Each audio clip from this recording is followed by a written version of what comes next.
Hello, everybody, and welcome back to Bad for Baseball, the baddest baseball podcast on the internet, presented to you by Betway. I'm Adam Peddle, joined alongside Nicholas Paleolog. It's almost Christmas, so Merry Christmas, everybody, to everyone listening to this podcast right here.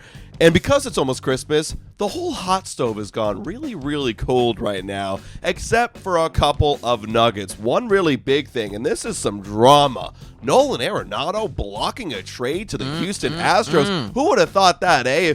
A few years ago, would anybody be blocking a trade to the Houston Astros? I don't know. Maybe if you're an LA Dodger. Maybe if you're the LA Dodgers, potentially the New York Yankees. But this really goes to show how the landscape of baseball is changing. And as well, we've got some other little nuggets around the league, some interested, potential suitors for the Toronto Blue Jays. You've also got Teoscar Hernandez releasing how much money he wants to get paid. In addition, Rob Manfred on the scene getting chirped at by another MLB pitcher. Is it Trevor Bauer? No, not this time. It's someone who's currently in the league. We're going to talk about that and more. But before we do, how you doing, Nick? I'm doing very good. It feels like this is, I feel like I keep saying this, but the calm before the storm, right? Like you had that whole Juan Soto thing, and you had the, a couple other big moves. It was Blake Snell and like various other guys that were signing Willie Adames. And now it's like we've entered into the second lull period. It's like you get that first lull before the big boys go off, and now we're in that second lull right now. And it feels like there's still a lot of very quality free agents on the board: Corbin Burnes, Pete Alonso, Anthony Santander. Various guys who are really, really good at baseball, and it feels like they're just waiting and waiting and waiting. And I am a little bit concerned because of what happened last year. Right? And it was a similar Scott thing. Boras waiting out and blah, similar blah, blah. thing where it's like you immediately you have a bunch of the big boys go off, Shohei Ohtani flies off, and a couple other guys leave, and then you enter into this second lull period, and it was around this time too. Yeah. And you have all these guys, and you're wondering, okay, well, they should be signing any day now. They should be signing any day now. Right. And it just goes on and on and on. It carries all the way over into, like, for some of them, spring training even. It's wild how it happened. So, I'm concerned that this second lull period is just going to keep going on and on and on until spring training. I don't want that to happen. So I'm hoping that some of those guys kind of learned from last offseason and realized, well, it is good to be patient, but maybe we don't want to wait all the way to spring training. Well, like, especially Corbin Burnes right now. I mean, we saw what happened to Blake Snell. Granted, Blake Snell got paid because he ended up getting better, but look at Jordan Montgomery. That was a disaster, because he waited so long, especially with starting pitchers, too. You got to get off and running early. And for Corbin Burnes' sake, I heard this being tossed around. We didn't even talk about bringing this up. This is, I think, maybe over the weekend I saw this, but I think an MLB insider, whether it be Passan or Heyman, someone's tossed out the idea, well, maybe it could be a potential fit for Burnes to maybe sign a short, 2-year deal with an opt-out, kind of like what we saw Blake Snell do, kind of what Jordan Montgomery did, because he's not getting the money he wants from the team he wants to play for, which is the San Fran Giant. Maybe if Corbin Burnes wants to, let's say if he is going to get the money from a Toronto Blue Jays, you go soak in as much money as possible, get like 35, 40 mil, go crazy for those 2 years, like average annual value, and then maybe wait till later down the line where the total number San Fran can pay or something like that. Potentially, right? And I guess that he's got to weigh all those options. Yeah. If I was him, I personally wouldn't want to do that. Right. It's just, I would be so concerned that I am 30 years old, right, or 31 years old, 2 years from now, is my arm still attached to my body? You got to bet on yourself, I know, but it's like he's already, in my opinion anyways, like Burnes, and this is just me personally, again, maybe he feels differently, it's like he's already done the betting on himself. He's done it. Maybe if you were a hitter, it'd be a little bit different. But just like because you are a pitcher and because like you've thrown so many innings before, like you got so much mileage on that arm. Yeah, I would be concerned that it's like, oh God, like one Tommy John surgery and it's all fucking over, So I would want my exactly. Like I just want my 8-year payday right now. Yeah. Maybe he doesn't feel that way. Like, and again, like I guess he's got to weigh all that with his agent. You got to weigh it all because again, if he really wants to play for San Fran, but he's not getting the numbers that he wants, like, is it beneficial for him to just get like soak in as much value now, then be okay with taking a little bit of a pay downgrade in a couple of years? And then it's like, okay, well, it all worked out. I got the money I was looking for. Yeah, I guess it really all depends, right? It is are you valuing is your value based on money, or is it based on, geographical location or, winning culture, right? And I guess for him right now, like, obviously it's a mixture of everything, right? So, I guess he's waiting on that, and we are waiting on him, who is also waiting. Everybody's Everyone's waiting right now, and I'm just hoping that we don't have to keep waiting all the way until spring training, because last year it was terrible, right? It got to that point where, I want to start talking about spring training. I want to start talking about 2025. I want to start talking about, the next season. And you're still left with these big-time free agents who are on the board. You don't know where they're going to go. Is your team going to sign them? It wasn't fun. Let's sign soon, everybody. Maybe take a break for Christmas. Sure. And then, right when January hits, everybody find your new team, and we can start looking ahead at the next year. Absolutely, right? I mean, we do see a couple maybe trickling in signings. I mean, I wouldn't be surprised if we saw one. Hell, if we saw one today.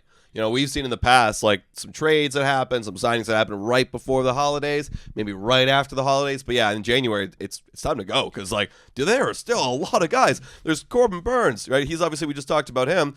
Pete Alonso, Teoscar Hernandez, Santander. There's a lot of dudes still on the board, and that's a lot of money still to be going around. Well, there's something to be said for being patient, and then there's also something to be said for, understanding, this is the highest value that you're going to get. Because eventually, there comes a time, and I do think it's somewhere around that mid-January standpoint, where GMs and front offices and, all coaches, all these people, the mindset shifts from, okay, we're signing free agents to now this is our squad, and, we're preparing for next year, right? Exactly. And at that point, it's you're not even really thinking about, going out and scooping this guy up anymore. It's you've put all your offers in, you've hit your highest value. If he's not going to accept it, well, there's nothing I can fucking do. This is the team that we have right now. And I think a lot of GMs are going to see what happened last year. And I think Blake Snell's an exception, because he came back. He was also hurt. And then when he came back, he really found a good groove in the second half. But, you're going to see what happened to, Jordan Montgomery and go, well, why would I sign this, mid? Not saying Jordan Montgomery was mid. He was pretty good at the time of when he was signed. But, why would I take a risk here, overspend for a guy who I don't even know is going to be ready for opening day or for the regular season? Well, and that's another thing, once too, it dips right? into February and yeah, March. Exactly. You gotta, there comes a point where it's okay, well, I want to know who my ball team is. Exactly. I don't even know if you're going to be ready. I don't know how you're looking. How's your off season been? I want to get you in the building. Right. And so we can start getting you established with, and especially with a pitcher too. Well, I need to see the rapport that you have with our catchers. I need to see, all that stuff. So I need to see you in pitchers and catchers report. Literally. There's a reason why pitchers and catchers there is show a reason up before that, everybody. Yeah, they do that whole thing. It takes longer to warm up. I would want to see you there if you were, going to be somebody on our baseball team. Anyways, that's how I'm feeling right now. Yeah. Let's talk about Nolan Arenado, all right? Houston Astros, they traded away Kyle Tucker, and they were staying on the hot stove, because immediately after that, or a couple days after that, rumor comes out that they are finalizing or getting very close to finalizing a deal with the St. Louis Cardinals for Nolan Arenado. Phenomenal defensive player, will be going to the Hall of Fame, rightfully so.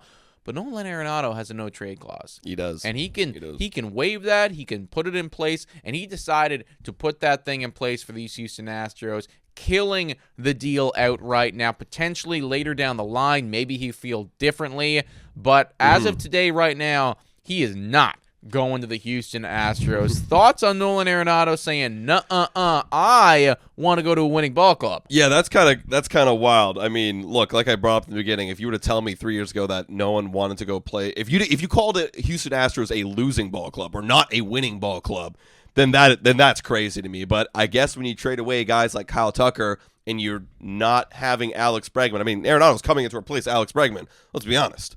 I don't know if Arenado can replace Alex Bregman, based on where they are in their careers. I mean, it would take a big bounce back. It's definitely not outside of the realm of possibility, but it's absolutely not replacement, for him. Great glove, but again, the bat there. Because if you go and you replace him, well, then who's the lineup right now? You've got literally Yordan Alvarez, Isaac Paredes, you just traded for, and Jose Altuve. You're assuming that Nolan Arenado is going to bat fourth. That's definitely not the potent lineup that we're used to. We broke this down actually on Monday, the whole Houston Astros team. Their pitching staff, there's question marks there. It's good, but there's definitely a lot of question marks, and they're not the dominant team that they once were. I don't know. I think it's interesting. If I'm Arenado, I guess again, it's the same question as for Burnes. Do you want to go play in Houston? What do you value? Do you value a winning team? Do you value your location? Blah, blah, blah, blah, blah. I mean, you're getting paid $74 million left anyways over the next 3 years. It depends on what you value, and I guess you have some say in that. Well, I mean, if I'm Arenado, like, totally, dude. Like, it's well within your right to say, no, I don't want to go there. Because if you think about it, like, he negotiated this contract, got the no-trade clause in, right? He is fully, like, living in St. Louis. Right. He's living in St. Louis right now. It's not like he gets more money for going to Houston. No. He's going to get the exact same amount of money. He's just going to have to uproot his whole family and travel over there. So it's only going to make sense for him if he goes to what he would deem to be a better location. Right. I am not surprised by this in the slightest, because it was revealed prior to this whole thing coming out, the 6 teams that he would waive his no-trade clause for. So I don't even know why the fuck Houston was negotiating with Houston, or with St. Louis was negotiating with Houston, because Houston was never on this list. The 6 teams that he would be okay with going to, this is according to Just Baseball, it was according to John Denton, MLB reporters, MLB insiders, but you would imagine that this is a conversation that was already had between Arenado and the St. Louis Cardinals. Right. It's the LA Angels, it's the New York Mets, it's the LA Dodgers, it's the Philadelphia Phillies, it's the Boston Red Sox, and it's the San Diego Padres. So he is either willing to go to the West Coast to have some great sunshine, great luxury over there. He's willing to go to San Diego or LA or one of those spots, or alternatively go over to the Phillies, which is a very historic and very good team right now. They're gonna win. Boston Red Sox, which we do think is going to be a pretty solid team. Or the New York Mets, which is also going to be a very solid team. I guess that makes sense. And also Boston, you could be like, maybe that's like the one guy. Like, obviously, I think that they're a solid team, but that's the one team where you're like, it's kind of interesting how they wouldn't want to go to like, another winning team or whatever. But I just thought about this. Arenado would absolutely dominate in Fenway Park, because if he's thinking, how do I get back to hitting like I used to hit in Colorado? The monster. I don't know what his launch angle is. I'm actually very curious. Like, I wonder if he's got an insane launch angle and exit velo still. Could be. Then because maybe that's the way he gets back to hitting 30, 40 homers, Either way, man, like I'm kind of even surprised that St. Louis would even start talking to Houston. Like, it's like you hear that this is the thing. Well, maybe like, there was some of the details where Cardinals were willing to spend $15 to $20 million as part of the, to help pay for Arenado's salary. But I think that the Astros wanted to do roughly $40 to $50 million. So maybe like they were the only team that was talking about helping pay for the contract in a bit. I don't know. We don't know the negotiations, but like that could be a part of it, right? Sure, that's a part of it, but like it doesn't matter. It's never going to get done, right? Well, maybe if you like put it on the table, maybe you change his mind. I don't know. Like you got to do your part, right? If none of these other teams are knocking, then if I'm trying to get rid of this guy, then I got to do my part. I suppose, though, that, maybe it's just the way that it was handled, because in my standpoint, it's like, why is it, like, you've done all the legwork to get the deal done. Like, I guess from my standpoint, the second the Houston Astros calls me, I would call Arenado and be like, all right, well, we are thinking about getting involved in negotiations with these guys. Are you okay with that? What would it take to make you okay with that? Because there's no point in putting in all this legwork to try to get the deals of a trade done to then, kind of get embarrassed after the fact, where it's like, oh, actually, I don't want to go there, and you just wasted all your time. What if it's just like, well, we're not doing anything anyways as St. Louis. This is our one job. And like no one else is calling. I'm trying to think it from their perspective. I get it, but I got to go get my salary and I got to put in the work, because we're not going to do anything anyways. I hear it. It's just like, the guy gave us 6 teams. If you're St. Louis, like, you call up every single one of those teams. Maybe you've done that already. Maybe you haven't, but you're consistently calling them, and then everyone else doesn't matter. It's like ultimately you can get a fucking steal of a deal. You could get the Astros to offer you Yordan Alvarez and everything and all that stuff. It's not going to matter. No, it won't matter, because for Arenado, he doesn't care. No, I know. I'm trying to think of those teams, like who would be willing to ship off, some prospects for him. I'm thinking about the Yankees. They've already made 2 pretty big trades already, shipping off a lot of prospects, Devin Williams and Cody Bellinger, which we're going to talk about in this podcast. Like, are they another team that would be willing to send it all away and cover some of the contract, Doesn't matter. He doesn't want to go there. He doesn't want to go to the Yankees? I thought he was on that list. He wants to go to the Mets. Oh, the Mets. Yeah. That's interesting why he wouldn't want to go to the Yankees, but then go to the Mets. That's interesting. Maybe he hates the Yankees. That's the thing. Like, there could be some bias involved there. It's like, ultimately, like, he's obviously got his reasons for all these teams. I do think it's pretty clear that, like, one of the reasons is I want to live in LA because the Angels are on the list. For sure. And, like, let's face it, like, that is a clear geographical location standpoint. Of course. Fair enough, man. Like, go get paid money and live in LA, and that'd be really cool. Yeah, it is interesting why the Mets are there, not the Yankees. I would anticipate that that's just like, it's got to be some bias towards the Yankees, or maybe he just believes in what's going on with the New York Mets right now, or maybe he thinks that, like, okay, well, they could actually be a squad that would be interested in trading for me. I don't know. It's interesting. Yeah, I mean, again, like, not like it matters to him because he's just picking what teams he likes, but maybe I'm trying to think of why no one's coming and knocking. Like, I'm also thinking about the Mets standpoint. You have VETOS playing third base now for you. Beatty is your backup. And now you're thinking, okay, well, maybe he can be a DH. Well, Juan Soto eventually is going to be a DH, and you're there for 3 years, so right now doesn't feel like a fit, so maybe that's the reason why they're not calling. Also too, like, if you're trading for Arenado, you're not putting him in DH. You're putting him at third base. Right, right. It's like, that's like most of his value at this point, exactly, right? So, I guess maybe I actually don't know how good of a third base that VETOS plays, but like maybe they're like, well, it's too much of a hassle. We're not going to trade for this aging guy that we have to pay more money for. We might as well just spend money and bring back Pete Alonso. Yeah, exactly. Blah, blah, blah. I mean, and Mets have other fish to fry right now. Yeah. Either way, though, I mean, like, the writing's kind of on the wall for these Houston Astros. Other players are looking at them and thinking that maybe it's not the spot for me. Right. Now, that could be speculation because who knows? Maybe it's just got to do with the geographical location, or maybe, I don't know. Like, maybe, he fell in love with a Houston girl one day and then got his heart broken and doesn't want to go back there. Who knows, right? Who knows? However, I do think that there is something to be said for players not being as enticed by the Houston Astros right now, and some of their moves that they're making. We talked about it last time, but it does feel like the window is closing a little bit over there in Houston. Yeah, it feels that way. So, guys, let us know in the chat, like, what do you think about Houston Astros? I mean, again, like, I think they'll be good. Like, obviously, if they get injured, a few injuries away, and then they're bad. But, like, I think they'll be good. I mean, I'm thinking about the NL West, and there's no one really popping off the chart for me in terms of like a real stiff competition. Like, Mariners are Mariners. They're not that great. They still have a chance to make some improvements this offseason. But then you got the Rangers. How good are they going to be? I think they'll have a nice bounce back year. But that's kind of it. I would argue that division is probably, at this point, the worst division in baseball. Yeah, I mean, you think about Kansas City went to the playoffs. The Detroit Tigers went to the playoffs. Cleveland Guardians went to the playoffs. There you go. Yeah.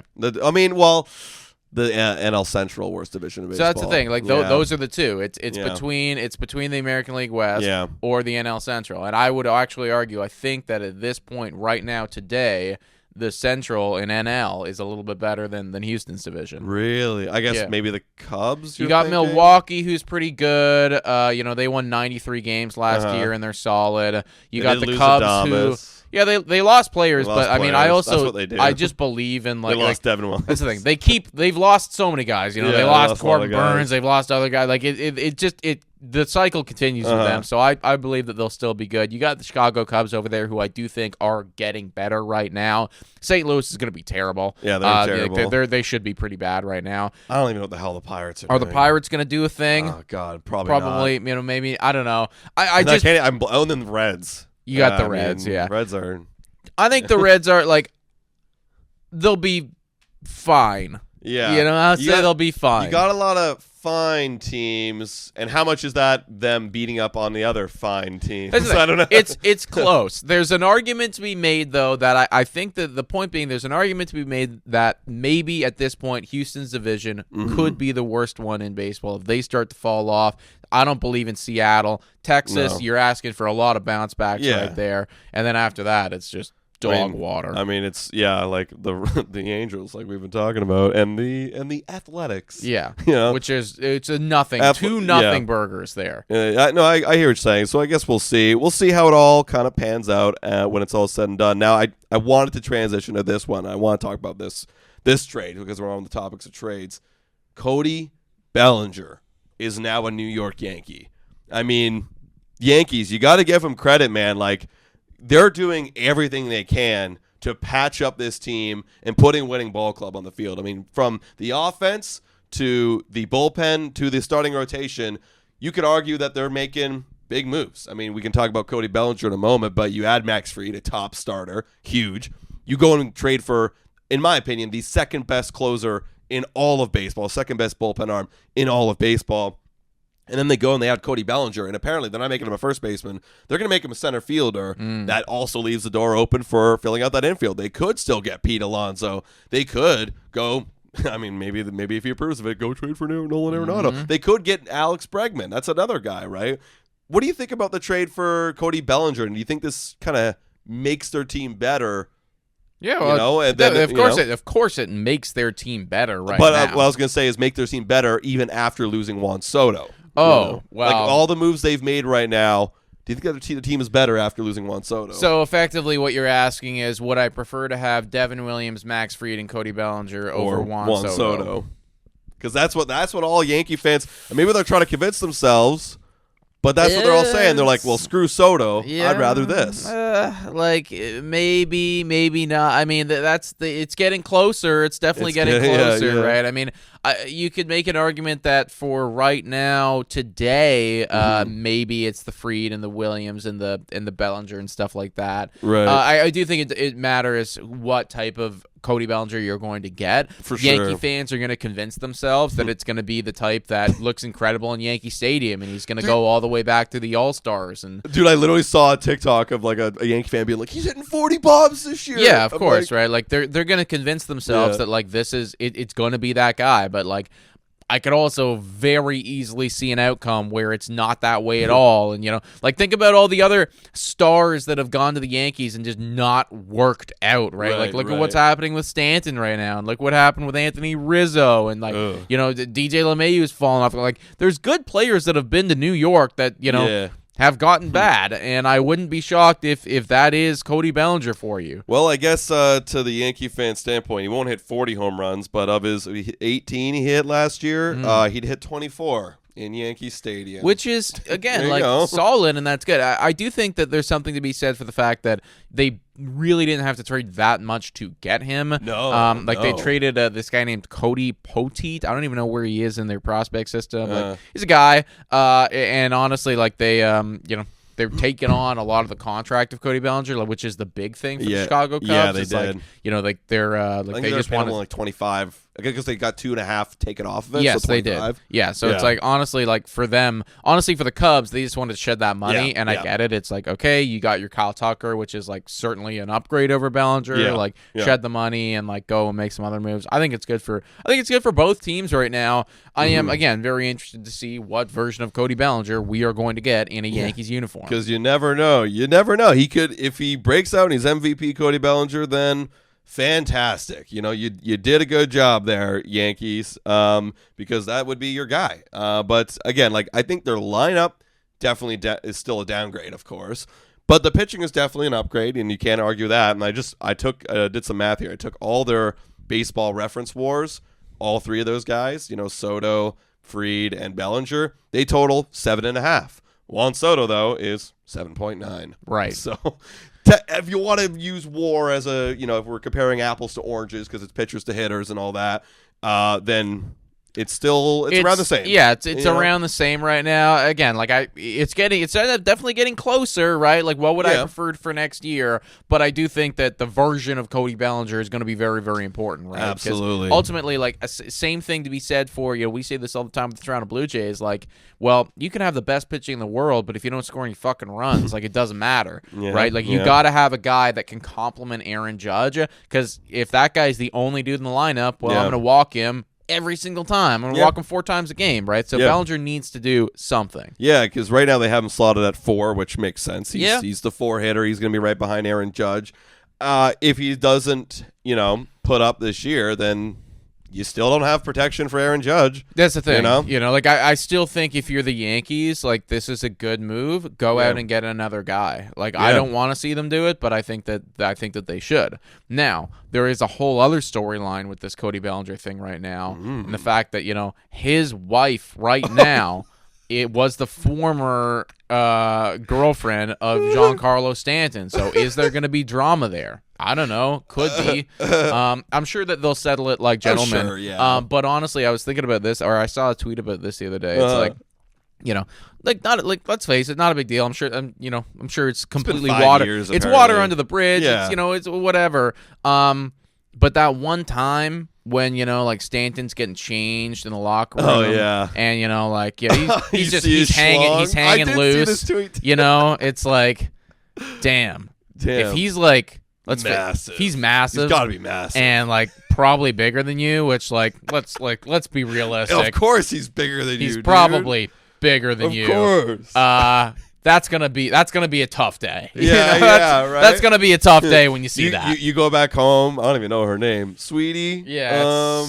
Yeah, I don't know. Like, all I know is that either Cody Bellinger is going to go 0 for that day or hit 4 bombs. Oh, it's going to be one or the other. One or the other. It's one or the other. It's the 4 bombs for the Yankees' sake, but that is kind of a funny nugget. But I think at the end of the day, it should be okay. I mean, hell, when Josh Donaldson was traded to the Yankees, he hated the Yankees. Oh yeah. And from we know a guy who works at Scotia Bakery here in Toronto, and Josh Donaldson was in the building. And he heard outright, not going to say exactly what he said, but he said how much he hated those Yankees. And funny enough, what do you know, 2 months later he gets traded to the Yankees, so he had to make some, amends. Yeah, of course, man. Like, there's a lot of people that have said a lot of bad things about the New York Yankees, but ultimately, man, it's like, listen, I got to play baseball, and you're paying me a lot of money to do that. So exactly. We'll see if it works out for them. Let's give a quick shout out to the sponsor of this video, everybody, before we move on. Shout out to Betway, guys. Hit your picks. Knock it out of the park with Betway, everybody. What are the lines we got for today? Well, we got Denver Broncos, LA Chargers. Broncos are the underdogs going into LA. Ooh, 2.25 is their money line, where Chargers is 1.66. Yeah. Obviously, very close matchup. Good AFC rivalry right here. 8-6 Chargers against the 9-5 Denver Broncos. I mean, they both showed great signs of they can beat good teams and they can lose to good teams. These are two very good teams going at it. I genuinely don't know, man. I really have no idea. Coin toss. Yeah, like they're kind of in the same tier for me, both these teams. That's the thing. Like, they feel like, honestly, identical squads. Really, I mean, like, I know that they play the game differently, but. Right. I don't know, and I also don't watch them enough to know about like those specific AFC squads. Like, I know that the Chargers and Harbaugh and all that stuff with Herbert, like, it's defense first, baby, and like they're only going to give up like 16, 17 points a game. Right. And I know that over there on Denver, it's like they have a very good defense, but recently it's been Bo Nix and the way that he's been playing that have kind of taken them to that. Him and Cortland Sutton too. Like, they've been dominating. Who is going to win out today? Like, I genuinely don't know. I don't know who I'm picking. Because it is a coin toss, I got to go with the Broncos then. If they're going to give me the money, right? If they're going to give me the odds, because I was thinking about, do I want to pick the Chargers and like would it be cool at that return? Not really, but if I pick the Broncos, I'd be very cool at that return. So I'd go Broncos in this case. Yeah. I mean, they have been playing the better ball as of late. They are the better team in win-loss record. Let's see who goes and wins this game. Yeah, exactly. Like, I feel like they're giving them the home field advantage right now, and I do think that Vegas is onto something and thinking like these are pretty identical teams, so it's like we're gonna give the home field team the edge here. Right. It really could go either way, but yeah, to your point, like if you're not sure who's gonna win, which it sounds like we aren't, just take the underdog. Just take the underdog, guys. So scan the QR code on the screen or click the link in the description to join the action. Available in Ontario only. Must be 18+. Please play responsibly. We've got some other little nuggets here. I mean, this one we don't have to talk about too much, but speaking of the Yankees, they're going to meet with Sasaki. And that's a very interesting market, too, because reports have come out that he doesn't really necessarily want to go to a large market team. I mean, the Yankees are a large market team, but he doesn't have to go to the Dodgers. Like, he doesn't want all the spotlight. So are we going to believe that, or what do we think here? I mean, a 23-year-old guy, and the words have come out that he doesn't really want it. Like, he doesn't really care for the media or love the spotlight. He just wants to go and play ball. And I do look at it this way, too. Like, I mean, think about Ohtani. When he first came over, like, everyone was like, holy crap, like, we got to get this two-way sensation. He's going to go to the Yankees. He's going to go to the Dodgers. Like, literally the same conversations. And then it was like, I'm going to go to the Angels. And everyone's like, why? Because he had an opportunity to develop and become the player he was out of the spotlight. and then was walked into the spotlight and got paid a lot of money. So I get it. I do understand. Because that's the difference there. I'll let you collect your thoughts, but the difference there is like he's not going to get paid a Yamamoto contract. He's going to get paid $5 million. Yeah, he is. He definitely is. I guess I just find it so hard to believe that he isn't still inevitably going to end up with the LA Dodgers, because ultimately, I mean, he is out of the spotlight in LA because there's, 7 or 8 guys ahead of him that, get the headlines and everything like that. And I understand that, he's on a big market team and everything. But I guess the argument that I would make is like LA's kind of the perfect place for you to develop, because it's like you don't need, like, no one's even, there's no pressure on you at all. Right. You're going to be the 4th pitcher there, like, to start. You know what I mean? It's like, whereas like on any other ball team, it's like, you're immediately the guy, right? Maybe not in New York, I guess, but like if he comes to the Toronto Blue Jays, for instance, and I know we are not a small market team either. No, we're not. But like I'm buying his jersey, like it's like this is our new guy now. Yeah. And if he goes over to like St. Louis, for instance, we were talking about them earlier. Yeah. Well, he's the dude. Whereas like you go to LA and it's like just another one. Yeah, I don't know. A different way of looking at it. It is a different way of looking at it, but I guess like for him, I don't know. Again, we don't really know what his priorities are. That's all we've heard. I see it this way: like, if that doesn't matter to you, like if being the first guy or third guy or whatever it might be, if that doesn't matter, like just go to whatever team you want, because it doesn't matter. Because at the end of the day, like you're going to get paid the same amount. Like it's not a bidding war over here. Yes, it's your pick of the litter. Exactly. It really is like, where do I want to play baseball? What is important to me? Where do I want to live? Yeah. And I also those for those reasons too, I do think that LA is right up there. But then I guess you could make the argument like if maybe he doesn't want to he wants to ease himself into the MLB. This is a whole new league, so maybe he doesn't want to like jump in and immediately be expected that you got to be great. Maybe he wants to ease into the whole league and stuff with a smaller team. Who knows? We'll see what happens, man. I mean, like, have your meetings, and I'm sure everybody's going to be there. If I still had to bet my life on it, it's LA Dodgers. Yeah. I still believe, like, just with everything going their way. I hope he goes to the Pirates. You know what, man? I hope that he does go to somewhere just completely out there. Yeah. Right? Like, that would be kind of wild. You'd forget about him. It'd be sure. Be like 4 years transpire. You forget about him until you hear that free agency's finally coming up for this guy again. But the Reds. It would be really interesting to see him just go to a completely random squad, right? And see what happens. It checks some life into a small market team. Also, this is another little nugget that I had no idea that happened, and I apologize, everybody. But apparently, the Mets added Griffin Canning, and I was like, wait a minute. Didn't the Braves just trade for Griffin Canning? They got rid of Jorge Soler and got Griffin Canning? Yes, they did. And then they cut him 3 weeks later, and then the Mets signed him. So the Mets actually do add Griffin Canning into that rotation, and I'm pulling up his numbers. Kind of dookie, man. Is he kind of? Yeah, he's like he's real dookie actually. That's crazy. They're just, bro. But you know what? Like he's one of those guys where he's shown some promise before. He's still only 28 years old. I don't know how much he's getting paid or anything like that. But for the Mets who don't give a shit about money, it's just like, well, we need innings. We'll fire some darts. This is one of those nice guys too that he's already been cut. So, like, you're not going to feel any way about cutting him again. If 3 weeks into the season he's not looking good, bye. Well, 1 year, $4.25 million. That means nothing. That means nothing. It's nothing to see Cohen. That was the difference to getting Juan Soto. And also, too, like, this guy was not quality in the slightest. Like, he had a 5.19 ERA, but he pitched 171 innings last year and had a 6-13.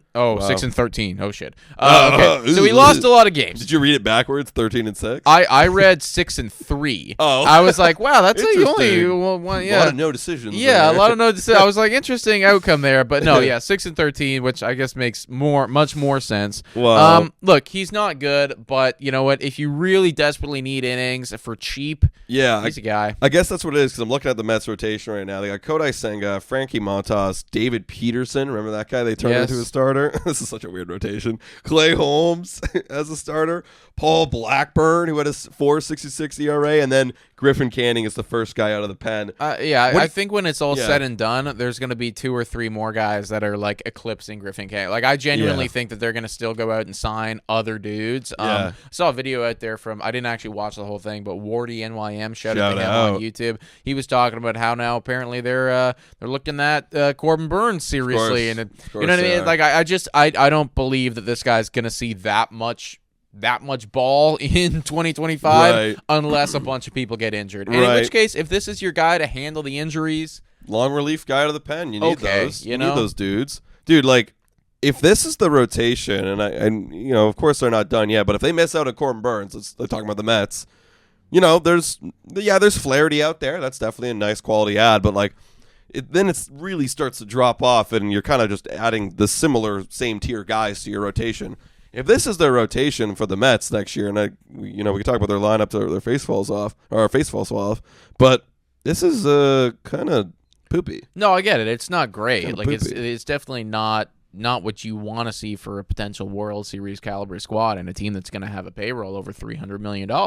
But I just don't think it's going to be their rotation. Like I trust in Steve Cohen maybe more. Actually, the only one management group I trust in more is maybe the LA Dodgers. But other than that, I have Steve Cohen right there, firmly entrenched at number 2 to go out and to get his guys.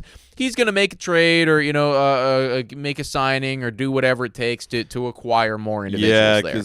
I mean, I love Kodai Senga. Don't get me wrong. He had a 3.38 ERA last year. He's been very solid ever since coming to the MLB. But you need another one. And, like, David Peterson had a good year last year, 21 starts, and he had a 2.90 ERA. But, like, I mean, that's your first year coming out from the pen to the rotation. I'm wondering if that's going to hold up because you only pitched 121 innings. You know, like, is that going to hold up over a full, 162 over 32 starts? I don't know. Clay Holmes, what are you going to get from that guy? Like, you do need to add one more guy, at least a quality guy. Well, to get you let to us the know in season. the comments down below, guys. What do you think about the Mets rotation as it is right now? I have faith that it will be rectified. Let's transition and talk a little bit about Teoscar Hernandez. His, I guess, wish list in terms of a contract has been revealed. He is looking for a 3-year deal between $22 and $24 million a year. So if we just do some loose math right now, you're looking at 3 years, $70 million, $72, $73 million, right in around that range. Sign me the fuck up, man. Yeah, dude. You know how like Spot Rack usually lowballs players? Well, they haven't projected $23.8 million, and I was thinking, bit of a lowball for what he did last year. Maybe he wants to go cash in. Apparently, he wants the low ball. If that's all you're looking for, why is no one jumping out of their ass to beat that number? I don't get it, man. Like, I think that's actually like a very, very realistic contract. You know what I mean? Like, that without feels right. Without the whole 10% market, people fighting for you kind of like added on to that, that's exactly what you are. And I think, and fuck, if I'm a Toronto Blue Jays or the Dodgers, I'm paying you more. I'll pay you more than that. I don't care. I get it, yeah, because, like, honestly, I loved what you tweeted out the other day, like, 3 years, $75 million. Done. Like, that feels, like, really, really good, super reasonable. You get a lot of money. We feel good about the player that we got. You know, we're not locked into this forever. Like, when you start to decline, you're gone. Yeah. That feels right, man. And for a player that hit a 840 OPS last year and was a pivotal part in the LA Dodgers lineup, taking them to the World Series, like, I genuinely don't understand why the LA Dodgers aren't jumping at this, or why another team isn't willing to, like, maybe they are, and he's just waiting on the LA Dodgers. I don't know, right? But it's kind of wild to me because that feels like maybe one of the most realistic offers from an actual player that we've heard all year, right? You got Bregman coming out and saying he wants 300, and these other guys losing their minds. Right. This, I'm like, okay. No, I agree, man. I mean, again, he probably is waiting for the Dodgers because, like, the Dodgers are at a point right now where they've already made all their big moves, and they're kind of just assessing, okay, like you said earlier, where are we as a team? Do we really need a Teoscar Hernandez? Do we need to spend another $25 million a year? Like, I think, honestly, you will. You will very much benefit from adding a Teoscar Hernandez, even though you are the LA Dodgers. That's and the you're thing. right up They would, at that point, it genuinely comes down to how do we want to approach this? Because, they would benefit, but they don't need it. Bro, like, take this into perspective. Okay, obviously we know the lineup's amazing. It goes Ohtani, Betts, Freeman. Then it's Will Smith, Max Muncy, Tommy Edman, Michael Conforto. That's your top 7. Yeah. And also, let me paint you a picture right now. I just thought of this right now, okay? Teoscar Hernandez wants a 3-year deal for this much money, all right? Okay. Yeah. 3 years. In a vacuum, it's a really good contract. Yeah. But the LA Dodgers, they got Ohtani up for a decade, right? And they're playing the long game right now. As much as they want to keep winning, they're planning for the future in the long game here. Right. They already won one. So their fan base is satisfied. They're feeling good. Right. Well, who's coming up on free agency next year? Kyle Tucker. You got Kyle Tucker. And you got Vladimir Guerrero Jr. True. 2 players who would really help to even further. Is Freddie Freeman starting to just show a little bit of signs of something? Right. Well, there's Guerrero. Teoscar Hernandez. If we have Teoscar Hernandez in, as well as Conforto and with all of Mookie Betts, all these other, or actually, I guess Mookie Betts is second baseman now. Apparently he's going to play shortstop. Yeah, dude. He's a fucking animal. either way, like, if you get Teo in, you're probably out on Kyle Tucker, right? Because that's true. Right? That's true. Well, maybe we're thinking to ourselves, do we really need Teo for this 1 year? Yeah. Or can we kind of get by without him, save that $25 million, and then think about reinvesting that in a Kyle Tucker? That's true. I don't know, man. Like, honestly, if that's the strategy, then I say do it, because that makes sense. No, you're absolutely right about that. I mean, I think Michael Conforto's on a 1-year deal, if I'm not mistaken. 1-year deal. So I mean, like they could move him over there, to Teoscar Hernandez, so that is a replacement. But also, I forgot about this point. Teoscar Hernandez doesn't want any deferred money. That's another thing as well. And we all know what the LA Dodgers would do with the Teoscar Hernandez contract, which they've already done. They already deferred a crap load of his money. So, like, if I'm Teo, like, I want to get my payday. I played for you, but I didn't get my payday yet. Yes, yeah, exactly. So, he wants his $23 million, and he wants it now. And that's fair enough. Very reasonable. I think that there's going to be other teams out there that are going to be willing to do that. Toronto Blue Jays being one of them. They've been reportedly very interested in Teoscar Hernandez, and I think for a deal like this, you go, yeah, of course, like it makes perfect sense. Right. But yeah, like if you're LA, I can see how this would, be great for you guys. You get Teo back, you're feeling good. I can also see the argument, though, for not doing it, especially with some of the names coming up next year, because, like we've said, you don't need him. The lineup is already still the best one in baseball, even without him. Yeah. And then if your plan really is to just take that $25 million that you're saving and reinvest it in one of the, like, big, even younger guys, to kind of further, like, you're turning the window even over some more.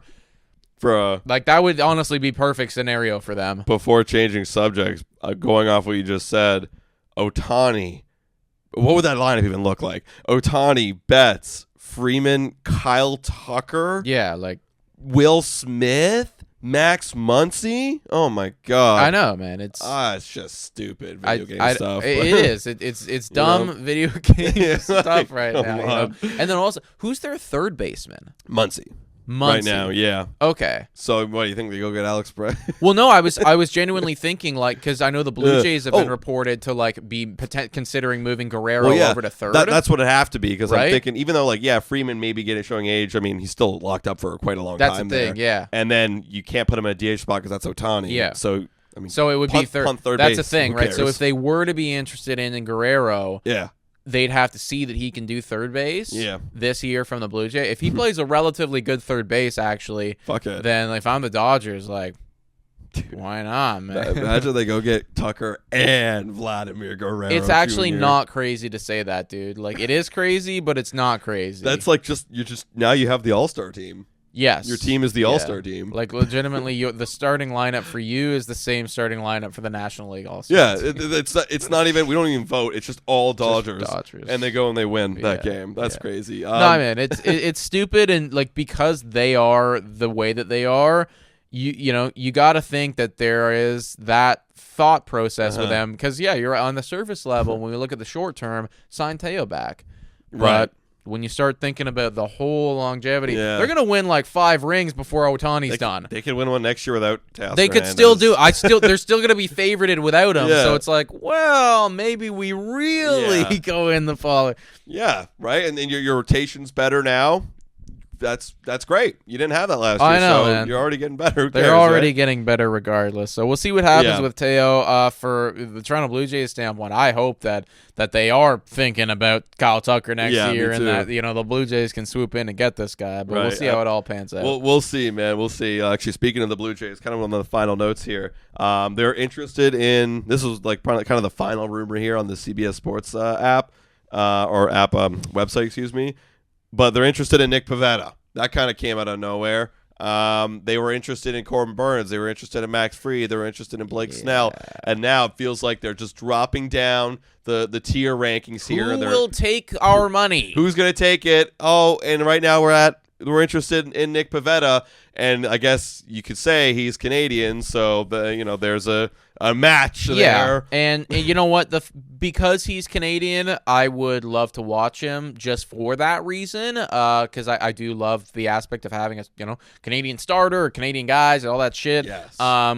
But let's be very honest with ourselves here, guys. Nick Pivetta doesn't move the needle for me in terms of a Toronto Blue Jays standpoint. This is somebody that had a 4.14 ERA last year. Career high, second career second best. career high. Yeah. But the last 2 years he's actually been serviceable, right? Yeah. He's been very serviceable. But he's not great. The career numbers are right around what Griffin Canning is actually. Yeah, it actually is. In fact, yeah, literally right there. So he's not a great pitcher. It is tiers, not just a tier, but tiers removed from the Corbin Burneses and the Max Frieds and the everything like that.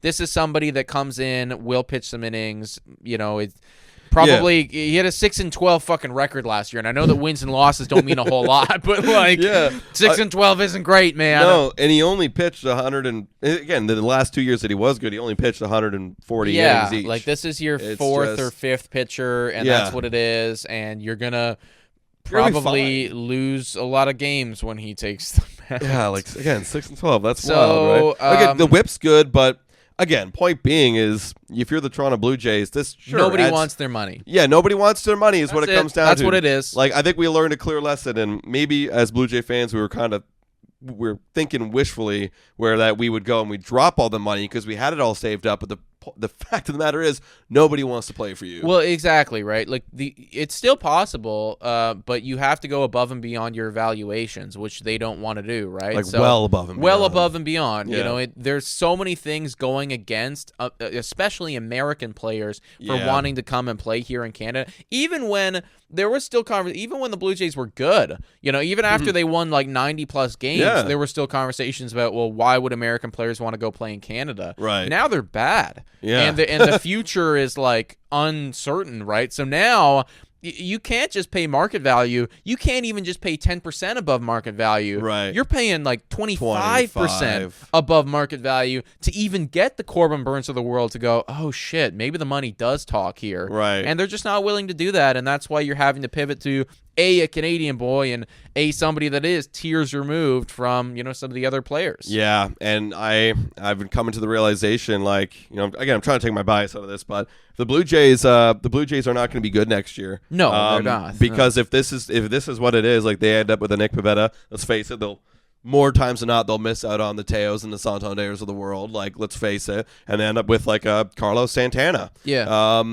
They will be the worst team in the AL yet again. Yeah, probably, man. I mean, the Rays are there, but we'll see which one's worse. Yeah, and honestly, I'm just waiting for the podcast here on Bad for Baseball. We've already started talking about it on our Blue Jays Today show, but very soon it's going to be MLB-wide news, the Vladdy trade sweepstakes. Oh, yeah. It's becoming a lot more real. Genuinely. People are going to be talking about it all year long. And I was thinking about it, too. I'm like, I actually wouldn't be that shocked if it happens. I wouldn't be that shocked if it happens. Yeah, no, seriously, this.